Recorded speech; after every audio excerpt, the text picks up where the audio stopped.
So whether you're swinging a 7-iron or a driver or a 9-iron, you have to have one of these very key features built into your setup position, or you're potentially robbing yourself of tons, and I mean tons of clubhead speed.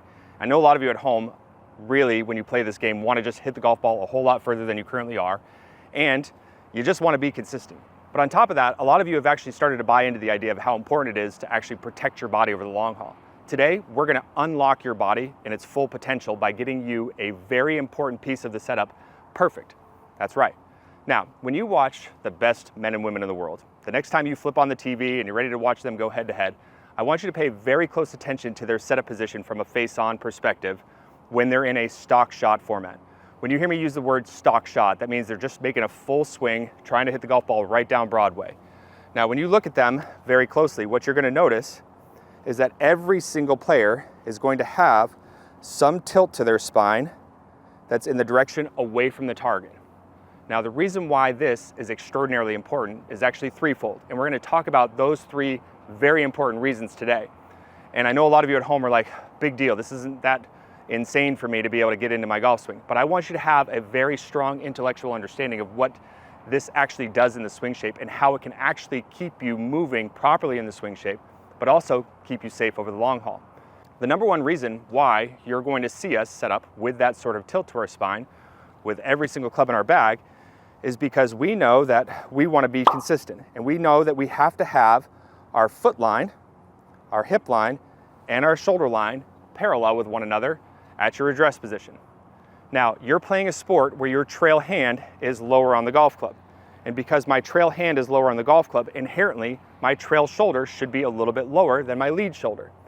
Now, when you look at your setup position from a face-on perspective and you notice that your spine is really, really upright right here, well, then I can tell you, without even looking at you from a down-the-line perspective, that your shoulder line is already open in relationship to your hip line and your foot line. That's right. So you can give us that appearance just from face-on, showing me that, hey, your shoulder line is open. Now, what do a lot of you battle with when it comes to swinging the golf club? Well, a lot of you battle with too much shoulder and too much arm activation. And having your shoulders open and then trying to get back to that same spot with your body is going to more or less get your shoulders ripped open, and you're going to be swinging across your body, producing that big old banana slice or that hard pull hook.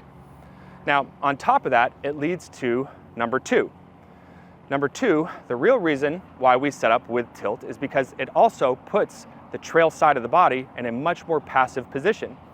You're playing a sport where not only is your trail hand lower on the golf club, but a lot of you are trail hand, trail arm dominant. Now, I want you to think about this objectively for a second.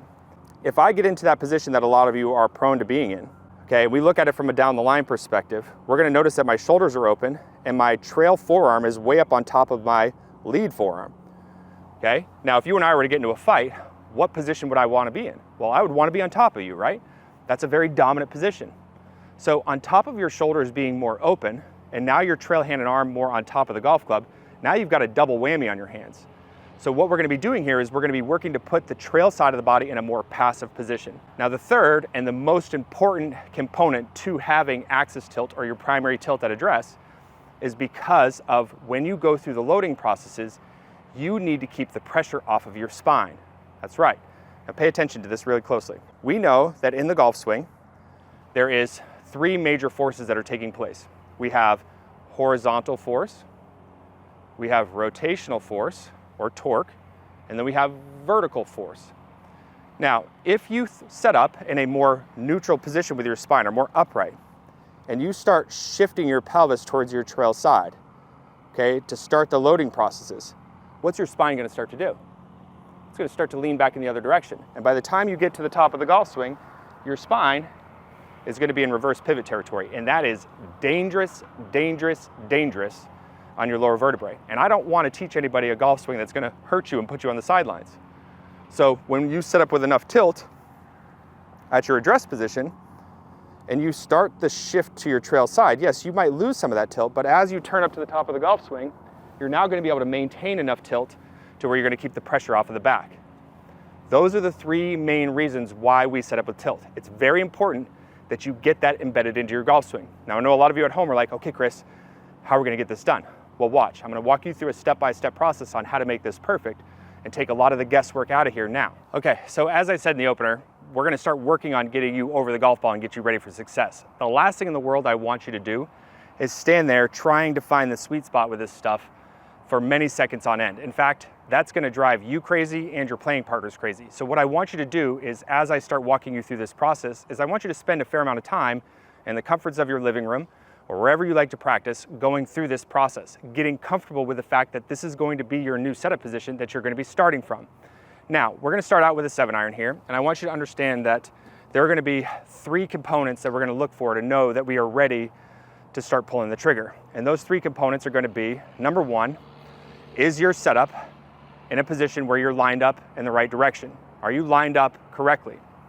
Number 2, are you set up to where you feel balanced and stable at your address position? Number 3, is your ball position in the right spot? If you meet those 3 requirements, then you're ready for showtime.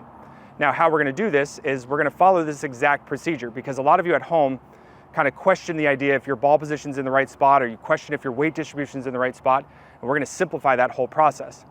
I want you to know that your ball position is going to remain very constant and very consistent from one club to the next. In fact, even with your driver, you can set up with a ball position in the right spot. You're gonna hear that with the ball position that we use here at My Golf DNA is that we use it off of the lead ear or off the logo on your chest. Yes, with modern day technology, the drivers that we have available to us, we're set up for very high launch, very low ball spin. But that doesn't mean that you can't use a stock ball position here in order to be successful. You can, in fact, use that all day long. If you want to be able to launch the golf ball higher, then you can widen the base a little bit, because that's going to promote more secondary tilt, which we're going to talk about in later videos. And you can move the ball position a little bit more forward. But remember, that ball position moving forward ultimately affects the path and can ultimately affect your ability to be able to release the club. So those little small adjustments do have a big sort of outcome. So today what we're going to do is we're just going to build a setup position right down Broadway for all of your clubs. You want to be consistent when you get over the golf ball. Okay guys, so I made the cardinal mistake as a golf instructor. When I was editing this video, I noticed that the camera angle was not 100% perpendicular to my body, which can give us the optical illusion that the ball position is actually a little bit more forward than what it really is, and that the spine could actually look a little bit more upright than what it really is. And so this is a lesson for all of you at home that if you're gonna do any of your own self-analysis, or if you're gonna send in videos to the website, it's very important that from a face-on perspective that your camera is looking back at you 100% perpendicular for us to be able to do the best possible analysis moving forward. You'll still be able to get the information, you'll still be able to follow the pathway to get yourself over the golf ball, just like I outlined here. So just know that that's why it looks a little bit off as we go forward in the video. Let's get back to it. All right, so what we're gonna do is we're gonna work on the first part of this process, and we're gonna start our whole routine here from behind the golf ball. Now, we're actually gonna walk into the golf ball and look at the target as we're walking in. And what I'm gonna do is I'm gonna position the club in behind the golf ball so it's pointed directly down the target line, and my lead hand is directly over the top of the golf ball. Okay, so your lead hand, you don't want it back in behind the golf ball, and you don't want it pressed way out in front of it. You want your lead hand right over the top of the ball and the club face pointed in the direction of the target. Now what I want you to do is I want you to take your lead foot and I want you to get your lead thigh and the outside portion of your lead wrist directly in line with one another. If your ball position was too far forward, from your perspective without moving your head all over the place, the lead wrist and the lead thigh would look like they're kind of in the middle of one another. If your ball position was too far back, your lead wrist would look like it's kind of hanging out in the middle of your thighs here. So when you build your stance around this position, you want to make sure that from your perspective, without moving your head all over the place, that you can see that the outer portion of your lead hand and the inner portion of your lead thigh are directly in line with one another. You also want to start making sure that your foot line, your hip line, and your shoulder line are parallel to the line that's on the ground. And now you want your trail hand and arm just hanging down freely and your shoulder in a neutral position. Okay, from here, all you want to do is just take the trail hand and arm and just reach across and get the club. Okay, now you're going to have a balanced position that's stable, that has a little bit of tilt in it. That position is now the position that you're going to work from for the rest of your golfing lives. How did we get there?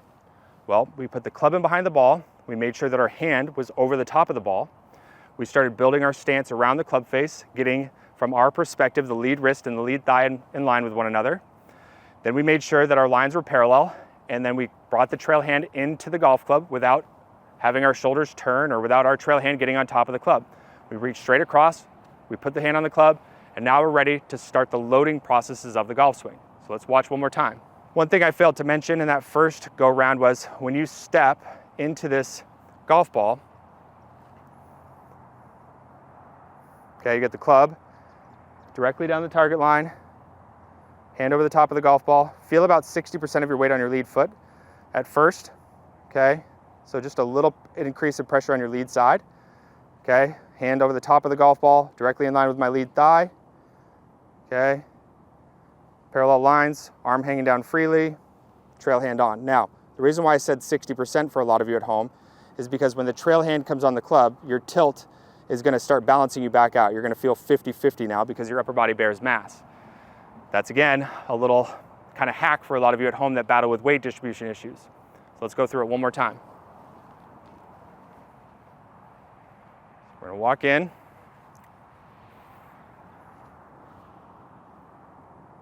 Hand over the top of the golf ball. Start building my stance around that. Lead hand, lead thigh, right in line with one another. Foot line, hip line, shoulder line, parallel with one another. Trail arm hanging freely. Reach straight across. Get it? And now I'm ready for business. So now let's look at it with a driver. Same exact processes. What you're gonna do though, is you're ultimately just gonna widen your base ever so slightly. Okay, so here we are, standing back behind the golf ball. We got our target picked out. I'm gonna come in. My lead hand is on the club only. I'm gonna land my lead foot just in front of the golf ball. Okay, my hand is over the top of the ball. I'm gonna widen my base just a slight amount. Okay, I've got my lead hand and my lead thigh in line with one another from my perspective. Okay, trying to get my shoulders, my feet, and my hips all in the same line. Gonna keep my trail shoulder back, trail arm hanging down freely, reaches straight across.